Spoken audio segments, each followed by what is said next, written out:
Welcome to a special big screen edition of MetroCasting. I'm Doug Farley. In this episode, we're going to take a special look at the movies, the way things have changed over the years, the way things are now, and the way things might be in the future. In the process, we'll talk to some local theater owners about that process, and we're also going to be checking into the current craze in this country, which is the 3D experience. But first, we want to find out how movies were invented. You are looking at one of the very first films ever to be shown to the public. It is a moving image of two men boxing. Filmed by the Thomas Edison Company in May and June of 1891, it, along with many other short films, were shown to the public one person at a time through Edison's kinetoscope device. A few years later, French brothers Louis and Auguste Lumière patented a combination film camera and projector. They called it cinematography, a term still used today concerning the filming of a movie, and it allowed them to show their films to mass audiences by projecting their images on a large screen. From there, Edison came up with the Vitascope projector, which allowed mass audiences here in America to view his films on large screens. But in 1903, his company came up with the Great Train Robbery movie, and it became quite possibly the first blockbuster movie in U.S. history. Directed by Edwin S. Porter, not only was it the first film to use a combination of editing techniques such as cross-cuts and double exposures, it was also one of the first films to include a narrative storyline. Running about 12 minutes, it was based on Butch Cassidy's 1900 train robbery in which his gang blew up a rail car to get at the safe. In the Edison movie, though, all the robbers are killed, and the shocking image of a gunman firing his pistol at the audience at the very end reportedly sent shivers down many a spine, as no one at that time had ever seen anything like it before. Over the years, movies went from being silent and black and white to being full of sound, full of color, and lately, thanks to the latest incarnation of 3D films, full of life. As moviegoers, many have looked towards the back of the theater during a movie and seen that flickering light emanating through the projection booth window. In Columbia County, there are two locations to view the best Hollywood has to offer: the Cinema Center in Bloomsburg and the Berwick Theater, owned and operated in downtown Berwick by Vincent D'Augustine. My theater is originally was set up in 1868 as an opera house. But back in the early 1900s, it was made into a theater. There were two theaters here. There was the Strand Theater, and then there was the Palace. I'm sitting in an area now where the Palace used to be, but that burned, and then this was remodeled when I took it over in 1957. Marvin Troutman is the president of Cinema Centers, which owns and operates the Cinema Center in Bloomsburg, as well as several other communities from Williamsport to Harrisburg. I spent 18 years, I always say, in another form of show business. I was 18 years in the funeral business. I'm a licensed funeral director, and I lived in this small town north of Harrisburg, and the fellow had a small theater, a single-screen theater, and when he passed away, we buried him, and the theater came up in an estate sale, and I thought, this would be a nice sideline for the funeral business, and I got into the theater business and maintained both the funeral business and the theaters for a long time, and finally I started expanding in the theater business, and eventually I said goodbye to the funeral business, and here we are. Both men say they started with single-screen theaters, like the one Vince operates in Berwick now. Back in the early 50s and 60s, people really didn't enjoy too much on the TV. It was actually, theaters were very good. My screen inside is a CinemaScope screen.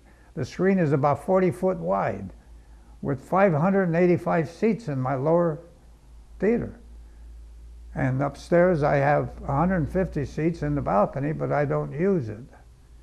And now we have converted back in the 40s to a 35 millimeter super simplex. That was actually a big change over the ARC system. And then you needed a couple speakers, and with the speakers we got beautiful sound, and we more or less balanced it out. Projecting a movie onto the screen does take a bit of doing.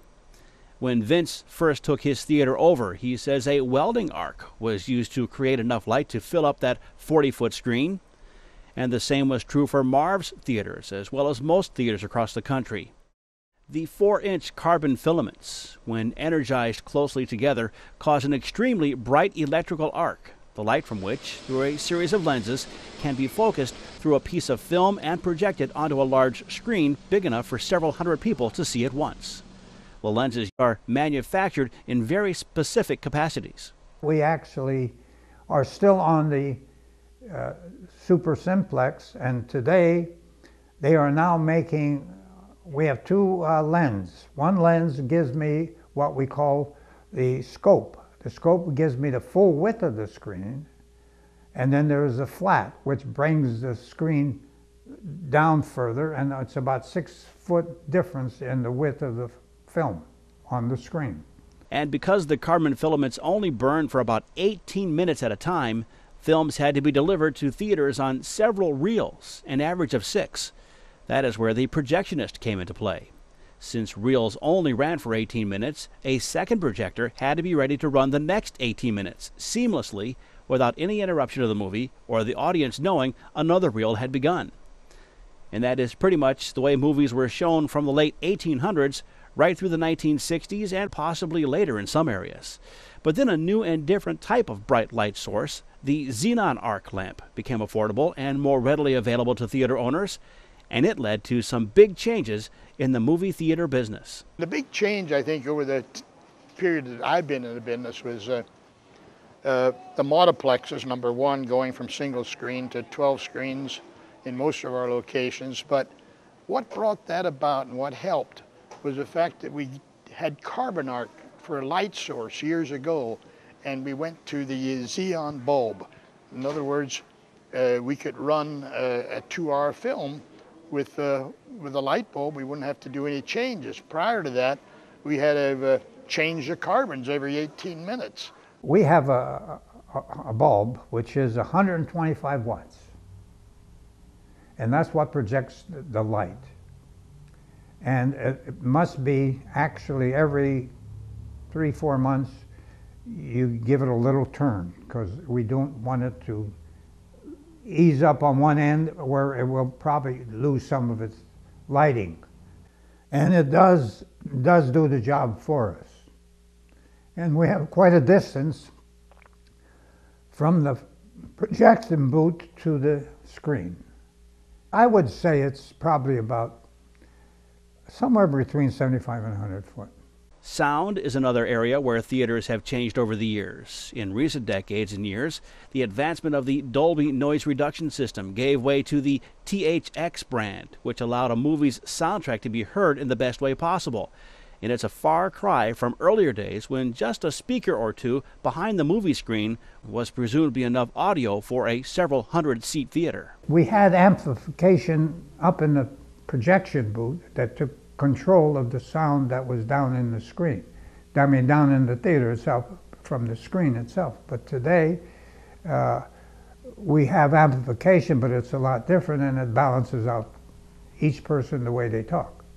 I have speakers in the back of the theater, above, in the balcony, which is above the theater to the back. I have 2 speakers, one on each side, and that balances out the sound and whatever. And then I have 2 big speakers in the back of the screen, and that gives me a balance. And then we have it more or less set up that you can get equal balance on the sound and whatever.